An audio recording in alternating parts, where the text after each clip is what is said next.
আসসালামু আলাইকুম। আজকে তোমাদের সাথে পার্ট 4 শেয়ার করব। সেদিন আবার ছোট ননসের বাড়িতে যাচ্ছিলাম চর পাতিলা।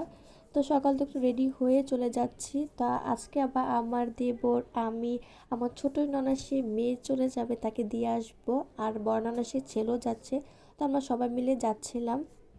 গ্রামে অনেক পরিমাণ শীত ছিল। আমি শুধু একটা চাদর নিয়ে গিয়েছিলাম, আমার চাদরে মনে হচ্ছে শীত আর মানাবে না।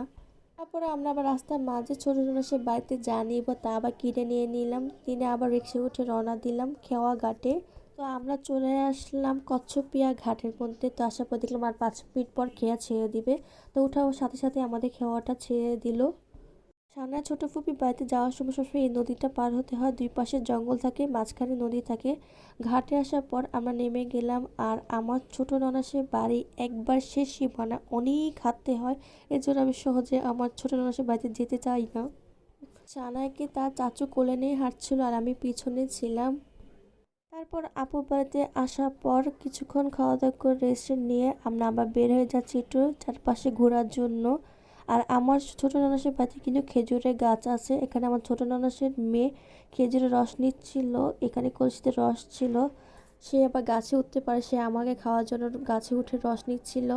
তারপর কলসির মধ্যে 1 গ্লাস রস হলো। তো এই রসের মধ্যে আবার আমরা সবাই মিলে একটু একটু করে খেয়ে নিলাম।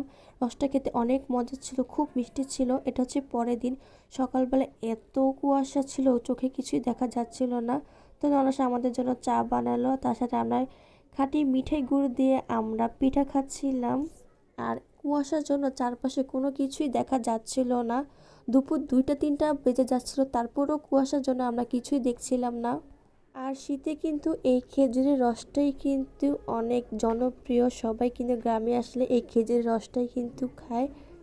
কিছুক্ষণ পর আবার ছোট নানা মেয়ে আমার জন্য এগুলো নিয়ে আসছে। এগুলো খেতে এত টক ছিল, কিন্তু খেতে অনেক মজা লাগছিল। আজকে ভিডিওটি এই পর্যন্ত। পরের ভিডিওতে শেয়ার করব আমরা সবাই মিলে কোথায় ঘুরতে গিয়েছিলাম। সবাই ভালো থাকবেন, সুস্থ থাকবেন। আল্লাহ হাফেজ।